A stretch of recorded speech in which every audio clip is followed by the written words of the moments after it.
Construite après la fin de la Première Guerre mondiale, la ligne Maginot devait nous protéger contre toute future attaque. Comment et pourquoi a-t-elle finalement cédé devant les Allemands? Bonjour, je suis Grégory Barbier et je vous raconte les grandes histoires de l'Est avec les batailles marquantes dans nos régions. Plus jamais ça. Même si elle est gagnante, la France est traumatisée par la guerre 14-18. Elle est exsangue, à bout de souffle, meurtrie. Et si ça recommençait, comment se protéger? Eh bien en changeant radicalement de stratégie par rapport à ce qui se faisait jusque-là. Fini la doctrine de l'offensive à tout prix, fini la guerre de mouvement, place à un système de défense infranchissable, enfin normalement. Alors on n'a pas décidé tout ça du jour au lendemain, les autorités de l'époque ont pris leur temps. La décision de créer une commission d'organisation des régions fortifiées est prise en 1927, à la fin de ce long processus. Et les raisons sont multiples. On se dit qu'un front continu est imprenable, que la construction de forts permettrait de mettre l'armée à l'abri, mais aussi de protéger les bassins industriels. Et puis, les derniers ouvrages construits, ce sont les forts serrés de rivière dans les années 1880, quand les frontières étaient bien différentes avec l'Alsace-Moselle allemande. À la fin des années 1920, les chantiers commencent dans le sud et à l'est de la France. Alors attention, soyez attentifs, je vous donne quelques chiffres sur ce qui va être construit.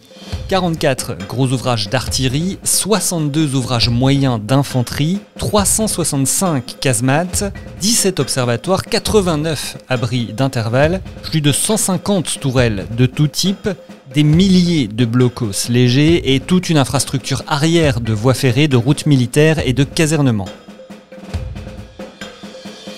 Tout cela se fait sous la houlette du ministre de la guerre de l'époque, un certain André Maginot. Alors qui était-il ? Parisien, cet homme aux grandes moustaches et coiffé avec une impeccable raie au milieu a fait une partie de sa carrière politique dans la Meuse, là où sa famille a ses racines. Après avoir été élu conseiller général du canton de Revigny-sur-Ornain, il est ensuite élu député de la circonscription de Bar-le-Duc, un mandat qu'il conservera pendant plus de 20 ans jusqu'à sa mort. André Maginot s'est engagé comme simple soldat durant la Première Guerre mondiale. Grièvement blessé, il a reçu la médaille militaire. Il a ensuite enchaîné les postes de ministre, et là, en 1930, c'est lui qui est ministre de la guerre et qui gère la ligne de défense. Mais l'homme politique ne verra jamais l'achèvement des chantiers, il est emporté par la fièvre typhoïde début 1932. C'est un journaliste de l'Écho de Paris, 4 ans plus tard, qui va faire l'association entre cette ligne et le nom de Maginot, une expression restée depuis dans la mémoire collective. Nous sommes désormais à la fin des années 30, la logique de guerre est en marche. Alors, est-on si bien protégé que ça? Dans la région, les principaux secteurs fortifiés sont ceux de Metz et de Thionville, ce dernier protégeant toute l'industrie sidérurgique. Pour l'opinion, aucune ambiguïté, la ligne Maginot est invulnérable. La presse ne cesse de le rappeler. Mais il y a quand même un certain nombre de points faibles. Des sortes de grandes brèches que les Allemands vont vite détecter. On en relève assez vite 3. Les Ardennes, on a jugé le massif infranchissable, donc les fortifications y sont minimales. On a aussi la région des étangs en Moselle, où on a préféré construire des réservoirs pour inonder le secteur en cas d'attaque. Et enfin, le long de la frontière belge, car on comptait surtout sur la neutralité du pays. Mai 1940, les Allemands attaquent. Ils ont prévu une opération en 2 temps. D'abord l'offensive dans les régions moins bien fortifiées. La région de Sedan et la Belgique tombent assez vite. Les troupes françaises et anglaises refluent vers Dunkerque et elles sont contraintes d'évacuer en catastrophe vers l'Angleterre. Et on va s'arrêter sur un ouvrage de la ligne Maginot qui va symboliser cette période, celui de la Ferté. La Ferté, c'est tout au nord, à la limite entre Meuse et Ardennes. Les Allemands se lancent à l'assaut le 15 mai. Ils s'emparent d'abord de tout le secteur alentour, les militaires sont donc retranchés dans le bunker, sous les obus. Mais dans l'après-midi du 18 mai, une tourelle est touchée. Elle se désolidarise et en basculant, elle laisse apparaître un trou.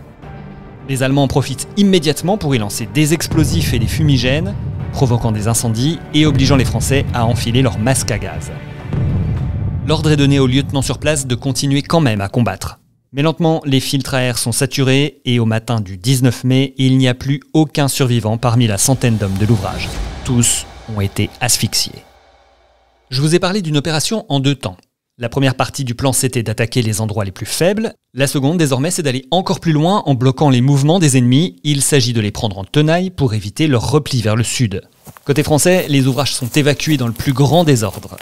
Le 16 juin, la ligne est percée par les Allemands, les armées françaises sont dans une certaine confusion et elles sont incapables de bouger. Elles n'en auront finalement pas besoin. Parallèlement, le gouvernement a fui Paris, tombé aux mains des Allemands, et il s'est installé à Bordeaux le 14 juin. Le 17, le maréchal Pétain, président du Conseil depuis la veille, demande l'armistice. Et les événements s'accélèrent. 2 jours plus tard, les hommes d'Hitler décident d'investir la ligne. Lorsque l'armistice est signé le 25 juin, la plupart des ouvrages sont quand même toujours debout. Lentement, les hommes de Pétain évacuent. Quasiment partout, les honneurs militaires sont rendus aux soldats invaincus, ce qui n'empêchera pas de les faire prisonniers et de les envoyer dans des camps jusqu'en 1945. Alors au final, est-ce que tout ça c'est la faute de la ligne Maginot ? Elle devient en tout cas le bouc émissaire assez commode pour expliquer ce qu'on considère comme une incompréhensible débâcle, une réalisation coûteuse et inefficace.